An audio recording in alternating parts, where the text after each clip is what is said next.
வணக்கம் உறவுகளே. இது என்ன சொல்ல? அ ஸ்பார்க் அப்படின்னு தளபதியோட பாட்டு சமீபத்தில ரிலீஸ் ஆயிருக்கு. அது அவங்களுக்கு தான் ஸ்பார்க்கு. நமக்கு அந்த பாட்ட பார்த்தோனே பயங்கரமான ஷாக்கு. அத பத்தி தான் பேச போறேன். இல்ல நான் தளபதிய பத்தி சொல்றதுக்கு ஒண்ணும் இல்ல. பட் ஆனா என்ன ஆச்சு யுவன் சங்கர் ராஜாவுக்கு?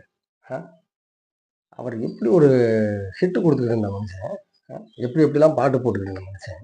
அ ஏன் ஒரு கிட்டத்தட்ட ஒரு 15 வருஷம் இருக்கும். விஜய் சாருக்கு பாட்டு குடுத்து, புதிய கீதை படத்துல நெனைக்கிறேன். அந்த படத்துல அவர் பண்ணது லாஸ்ட்டா. பட் அந்த படத்திலேயே பாட்டு அவ்வளோ சுமாரு தான். அது என்னமோ தெரியல. யுவன் சங்கர் ராஜா அவர்களுக்கும், தளபதிக்கும் அவ்வளவு சிங்க் ஆக மாட்டேங்குது. அ இப்ப இதே அஜித்துக்கு பார்த்தீங்கன்னா, தல அஜித் அவர்களுக்கு ஒரு 3, 4 படம் பண்ணியிருக்காரு. நெறைய படம். அதுலலாம் பார்த்தீங்கன்னா, பாட்டு ஒரு பக்கம் நல்லாருக்கும். பட் பிஜிஎம் அதோட தெறிக்கும். அ பில்லா, பில்லா 2, ஆரம்பம், மங்காத்தா. இன்னைக்கு சொன்னீங்கன்னா, பிஜிஎம்னா மங்காத்தா தான். அதுல மாற்றமே கிடையாது. அந்த மாரி பட்டைய கிளப்பியிருப்பாப்புல, தெறிக்க விட்டுருப்பாப்புல.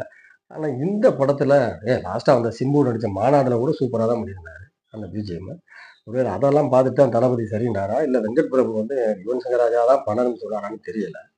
பொதுவா தளபதி படத்துல பாட்டு நல்லா இருக்கும். ரசிகர்கள தியேட்டருக்குள்ள கொண்டாடுறதே பாட்டு தான். ஃபர்ஸ்ட்டு விசில் போடுன்னு ஒரு சாங் விட்டாங்க. அந்த பாட்டுல பார்த்தீங்கன்னா, எல்லாருமே பாட்டு எதிர்பார்த்த அளவுக்கு இல்ல. ஆனா அதுல பிரபுதேவா, விஜய தவிர்த்து பிரபுதேவாவ விட விஜய விட பிரசாந்த் ரொம்ப பேசப்பட்டாரு. ஆ நல்லா டான்ஸ் ஆடியிருக்காரு.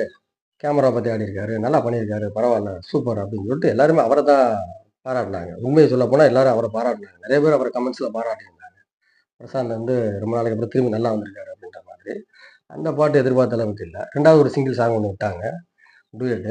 அவதாரணியும் விஜய் அவர்களே பாடியிருந்தாரு. பட் ஆனா அதுவுமே அவ்வளவு சிறப்பா இருந்ததுன்னு சொல்ல முடியாது. சரி இப்ப விட்ட சாங் அதாவது நல்லாருக்கும் அப்படின்னு பார்த்தா, இது சிறு வயது விஜயா. ஸோ அதனால அவருக்கு ஏஐயா என்னமோ பண்ணி வச்சிருக்காங்க. ஒண்ணும் இல்ல. விஜய நீங்க சாதாரணமா நார்மலா இப்ப கடைசியா லாஸ்ட்டா வந்துச்சு பார்த்தீங்களா? லியோ. அந்த படத்திலேயே ஃப்ளாஷ்பேக்ல வருவாரு. நல்லா அழகா இருப்பாப்புல. சூப்பரா ட்ரிம் பண்ணி லைட்டா ட்ரிம் பண்ணி அழகா ஒரு ஒரு சூப்பரா நல்லா பண்ணியிருக்காங்க. சாதாரணமா அழகா முடி வச்சு சூப்பரா வந்தாலே சின்ன பையன் மாரி தான் இருப்பாப்புல. அவர போய் வம்பா குலமழிச்சு, ம் ஏன் இந்த காரியம்? ஏன் இந்த குலவெறி? அப்படின்னு எனக்கு வெங்கட் பிரபுட்ட கேட்கணும் போல தோணுச்சு. இதுல வேற தாவேகா தலைவர் வேற விஜய். அ படத்த எப்படி எடுத்து வச்சிருக்காங்கன்னு தெரியல. ஆ நல்லா இருக்கும்னு நம்புவோம். நல்லா தான் இருக்கும். ஏன்னா வெங்கட் பிரபு ஏமாத்திற மாட்டாரு. படத்துக்குள்ள ஏதாவது வச்சிருப்பாரு கண்டிப்பா. யுவன் சங்கர் ராஜாக்கு தான் இது ஒரு இறங்கு முகமாவே தெரியுது. எனக்கு என்னமோ.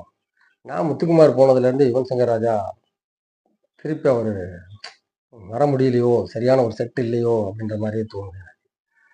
ஆ இல்லன்னா யுவனுடைய மியூசிக் வந்து அவ்வளோ ஒரு அற்புதமா இருக்கும். இந்த படத்துல பெரிய ஒரு மைனஸா தெரியுது இந்த பாட்டுல.